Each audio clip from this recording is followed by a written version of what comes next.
A very good morning, children. Let's begin our day with learning science. Students, let's continue learning our lesson number 3, properties of natural resources.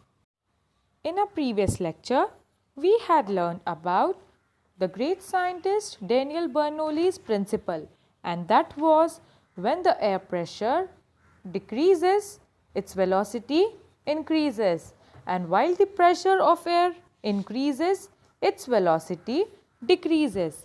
Now moving further, we will be learning more properties of air through various activities. Let's see what the activity is about. Take ice cubes in a glass up to 3/4 of its height. Students, first we have to fill the glass with the ice cubes as shown in the picture. Now students, what happens when we take ice cubes in a glass? You can observe water droplets appear on the outside of the glass.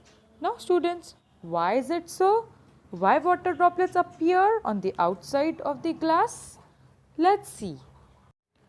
Due to the ice cubes in the glass, the air surrounding the glass cools down. What happens, students? The ice cubes are present inside the glass. So the air which is surrounding the glass, it cools down. And as the water vapor in this air cools down, the water vapor which is present in the air cools down and it condenses and gets transformed into water. Students, what is condensation? A change from a gas or vapor to a liquid is condensation. So here water vapor which is present in the air gets changed into water. It is this water that collects on the outer surface of the glass. So students, have you all understood how the water droplets gets collected outside the glass? Because when there is ice cubes inside the glass, the surrounded air cools down, and as the air cools down, the water vapor which is present in the air also cools and condensation takes place. And what is condensation? Change from a gas or vapor to a liquid state. So the water vapor which is present in the air condenses themselves to water. So this is the water that collects on the outer surface of the glass. Moving further, now let's see the concept of humidity. The level of humidity is different in different places. Similarly, the humidity levels also change from time to time during the period of a single day. Students, the level of humidity is different in different places. We know that. And also the humidity levels changes from time to time during the period of a single day. What it means, students? The level of humidity is different in the morning time and the level of humidity is different during night time. Let's see. The level of humidity of the air is determined by its capacity to hold water vapor. During the night or at dawn, when the temperature of air is low, its capacity to hold the vapor is less. At such times, the excess vapor is transformed into water droplets. This is what we call dew. So students, what it is saying? The level of humidity of the air is determined by its capacity to hold water vapor. Students, on what basis we can say or we can check the humidity level in the air? On the basis of its capacity to hold water vapor. So during the night or at dawn, you know very well what is night time. But what is dawn, students? It is the first appearance of light in the sky before sunrise. So during night or at dawn, when the temperature of air is low, the temperature is low, so its capacity to hold the vapor is less. As the temperature of air is low during night time, so the capacity to hold the vapor is also less during this time. So at such times, the excess vapor is transformed into water droplets. So what happens? At this time, when there is low temperature and also the capacity to hold water vapor is less, so the excess vapor is transformed into water droplets. This is what we call dew. Those water vapors we called as them dewdrops. In the afternoon, when the temperature of the air is high, the capacity of the air to hold the moisture also increases. Then compared to its full capacity to hold water, the proportion of moisture in the air is less and we feel that the air is dry. Students, we have seen during night time the temperature was very less, so the capacity to hold the water vapor was also very less. And in the afternoon, when the temperature of the air is high, the capacity of the air to hold the moisture also increases. So then compared to its full capacity to hold water, the proportion of moisture in the air is less and we feel that the air is dry. The proportion of water in the air is high during the monsoons and in coastal areas. As a result, we feel the dampness or humidity. So students, by this what we can understand? That humidity is the amount of water vapor in the air. Moving further, let's answer some question. Question number 1. Dip an uncorked inverted empty bottle in a slanting position into the water in a white container. What do you observe?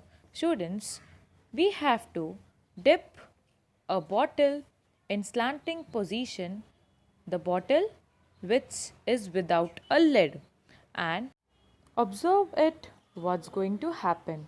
Students, when a empty bottle is dipped in the container which contains water, what happens? The air that is filled, it comes out, which we can observe in the form of bubbles. Students, when the bottle is tilted means when it's turned slightly, when the bottle is in slant position, the air that has occupied the empty space of the bottle, first the bottle was empty, that means we can see it's empty, but the empty space was occupied by the air. So when the bottle is tilted inside the container which contains water, the air comes out of the bottle, and when the air comes out of the bottle, it gives bubble. So we can see the air in the form of bubbles. From this, what we come to know? That air occupies space because air was present in the empty bottle. For us, when we are seeing, we can see an empty bottle, but in that empty space, air has occupied. So when it came out, when we have tilted the bottle, we can see it in the form of bubbles. So we came to know that air occupies space. Question 2. What changes takes place in a balloon on filling air in it? Answer. When air is filled in, balloon gets stretched and surface area of balloon wall increase. Students, when we blow a balloon, the balloon gets stretched and surface area of balloon wall increases. Also with increase in air, pressure inside balloon increases. So the more air we filled in, the more pressure increases inside the balloon. When this pressure exceeds its bearable limit, balloon gets burst off. Students, bearable limit of the balloon means the capacity of the balloon to be stretched. So, what changes takes place in a balloon on filling air in it? When air is filled in, balloon gets stretched and surface area of balloon will increase. Also with increase in air, pressure inside balloon increases. When this pressure exceeds its bearable limit, balloon gets burst off. So students, when more air is filled in the balloon beyond its limit, what happens? It gets burst off. From this, what we can understand, students? We can come to know from this activity that air has mass and weight, because it is occupying the weight, it is occupying space inside the balloon, and also it's giving the weight to the balloon when air is filled inside it. Students, what all the properties we came to know about air through these two questions? That air has properties like occupying space, having a certain volume, and having mass and weight. Moving further, let's see more about air. Air is a mixture of very fine particles of some gases, dust, smoke and moisture. So students, what is air? It is the mixture of very fine particles of some gases, dust, smoke and moisture. When rays of light fall on these minute particles, the particles spread the light in all the directions. When rays of light fall on these small particles which are present in our air, what happens? It spreads the light in all the direction. Those particles are responsible for spreading the light in all the direction. This natural phenomenon is called scattering of light. So students, what is the phenomenon of scattering of light?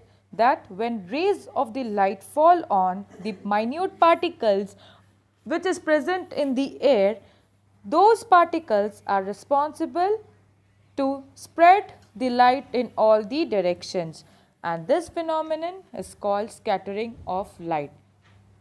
So students, in today's lecture we have seen effect of air pressure. We have seen various properties of air, that is, air occupies space, it has a certain volume, it has a mass and weight. And also we have seen the natural phenomenon of scattering of light. To clear your concepts, please see the video attentively. Thank you students. Goodbye. Have a nice day.